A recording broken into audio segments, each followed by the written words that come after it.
नमस्कार साथियों। तो भारत की संस्कृति, आस्था और अध्यात्म का सबसे पवित्र रूप है चार धाम यात्रा। यमुनोत्री, गंगोत्री, केदारनाथ और बद्रीनाथ ये वो चार स्थान हैं जिन्हें जीवन में एक बार देखने की लालसा हर श्रद्धालु के मन में होती है। हर साल लाखों लोग हिमालय की ऊंचाइयों में स्थित इन पवित्र स्थलों की यात्रा करते हैं और उनके इस आध्यात्मिक सफर में जितनी भक्ति होती है उतनी ही कठिनाई भी। ऊबड़-खाबड़ पहाड़ी रास्ते, बदलता मौसम, ट्रैफिक जाम, कभी बर्फबारी तो कभी लैंडस्लाइड। इन सब कठिनाइयों को झेलते हुए जब कोई भक्त चार धाम पहुंचता है तो उसकी आंखों में सिर्फ भक्ति नहीं, संघर्ष की गहराई भी होती है। लेकिन अब एक ऐसी योजना आकार ले रही है जो इस संघर्ष को बेहद आसान बना देगी, और वो है चार धाम रेलवे प्रोजेक्ट। चार धाम रेलवे प्रोजेक्ट भारतीय रेलवे द्वारा प्रस्तावित एक ऐतिहासिक योजना है जिसका उद्देश्य चारों धामों को ट्रेन मार्ग से जोड़ना है। आइए जानते हैं इस महत्वपूर्ण प्रोजेक्ट को, लेकिन उससे पहले वीडियो को एक लाइक करके चैनल को सब्सक्राइब कर दीजिएगा, क्योंकि आपके एक लाइक से हमें बड़ी मोटिवेट मिलती है। वहीं अगर इस वीडियो को भारत से देख रहे हैं तो कमेंट में जय हिंद लिखना भारतीयों के लिए गर्व की बात है।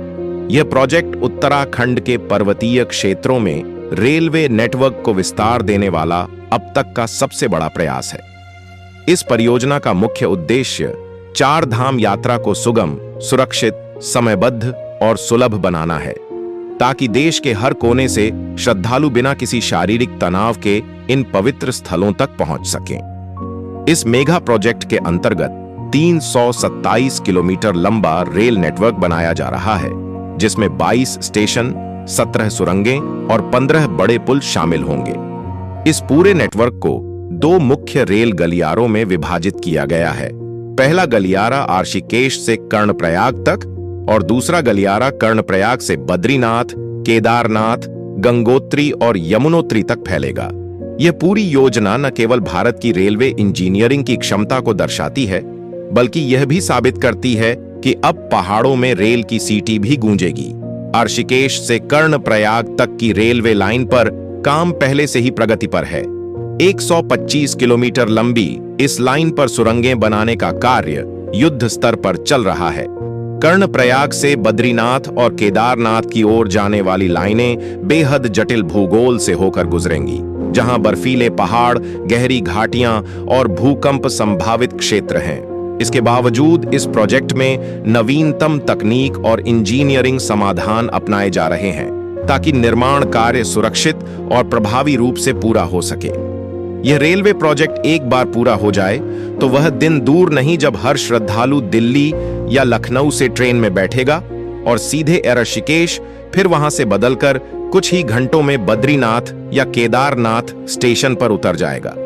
सोचिए, जो यात्रा आज कई दिनों में होती है, जो पैदल, घोड़े, खच्चर और ट्रैफिक के बीच होती है, वही यात्रा अब आरामदायक सीट पर बैठकर एक खिड़की के बाहर हिमालय की वादियों को निहारते हुए पूरी होगी। इस पूरे प्रोजेक्ट की लागत लगभग 75,000 करोड़ रुपए आंकी गई है।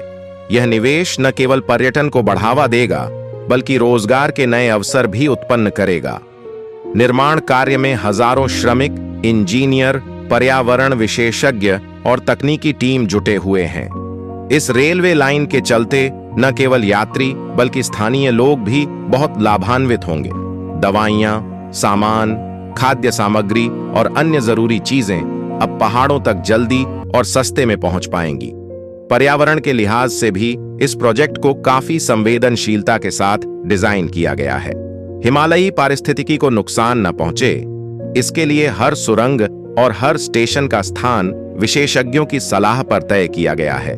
निर्माण कार्य के दौरान पर्यावरणीय संतुलन बनाए रखने के लिए वृक्षारोपण, वर्षा जल संचयन और भूस्खलन नियंत्रण जैसी योजनाएं साथ साथ चलाई जा रही हैं। चार धाम रेलवे प्रोजेक्ट को केवल एक ट्रांसपोर्टेशन योजना कहना इसकी महत्ता को कम आंकना होगा।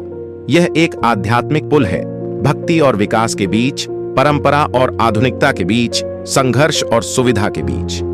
यह उन बुजुर्गों के लिए वरदान होगा जो चलने में असमर्थ हैं, लेकिन जीवन में एक बार बद्रीनाथ का दर्शन करना चाहते हैं। यह उन बच्चों के लिए प्रेरणा बनेगा जो हिमालय की गोद में छिपी आध्यात्मिकता को ट्रेन की खिड़की से महसूस करेंगे। यह उस देश के लिए गर्व का विषय होगा जो अपने तीर्थों को आधुनिकता से जोड़कर विश्व के सामने एक नई मिसाल पेश करेगा। लेकिन एक सवाल अक्सर पूछा जाता है, क्या ट्रेनें इतनी ऊंचाई तक चल सकेंगी? क्या यह सुरक्षित होगा? तो जवाब है हां और बिल्कुल। आधुनिक इंजीनियरिंग, जर्मन और स्विस तकनीक, sensitive climate control system, oxygen management और अत्याधुनिक ट्रैकिंग सेंसर्स का इस्तेमाल करके इन ट्रेनों को खास तौर पर पहाड़ी क्षेत्रों के लिए बनाया जाएगा। इन ट्रेनों में automatic braking system, slip control और भूस्खलन अलर्ट सिस्टम होंगे, जिससे यात्रा न केवल सुखद बल्कि बेहद सुरक्षित भी होगी। इस प्रोजेक्ट से देश में धार्मिक पर्यटन को जबरदस्त बढ़ावा मिलेगा। सालों से जो लोग पैसों या स्वास्थ्य कारणों से चार धाम नहीं जा पाते थे, अब उनके लिए यह सपना हकीकत बन सकेगा।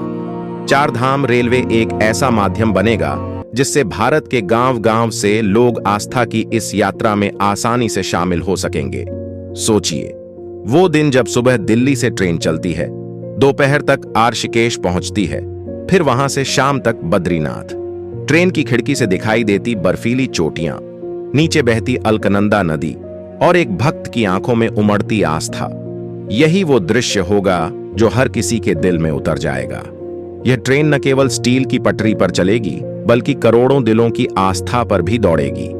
चार धाम रेलवे प्रोजेक्ट के पीछे प्रधानमंत्री नरेंद्र मोदी की वह सोच भी है जो भारत को आधुनिकता की ओर ले जाना चाहती है, लेकिन अपनी परंपरा और आस्था को साथ लेकर। इस योजना को भारत सरकार ने नेशनल प्रोजेक्ट घोषित किया है और इसे 2030 तक पूरा करने का लक्ष्य रखा गया है। अगर यह तय समय पर पूरा होता है तो यह भारत के रेलवे इतिहास का सबसे बड़ा और सबसे ऊंचाई पर बना रेल नेटवर्क होगा। ट्रेन से चार धाम की यात्रा न केवल एक यात्री का सफर होगी, यह एक भक्त की आध्यात्मिक यात्रा होगी, जिसमें उसका शरीर तो आराम से यात्रा करेगा, लेकिन उसकी आत्मा हर स्टेशन पर दर्शन करते हुए आगे बढ़ेगी। यमुनोत्री, गंगोत्री, केदारनाथ और बद्रीनाथ, इन चार नामों से शुरू हुआ भारत का आध्यात्मिक नक्शा अब लोहे की पटरी से जुड़ने वाला है और इसके साथ जुड़ेगा हर भारतीय का दिल। तो अगली बार जब आप चार धाम यात्रा की योजना बनाएं, तो यह जरूर सोचिए कि अब वो समय दूर नहीं जब आप ट्रेन टिकट बुक करेंगे और लिखेंगे, डेस्टिनेशन मोक्ष की ओर। जय हिंद, जय भारत, जय केदार बाबा।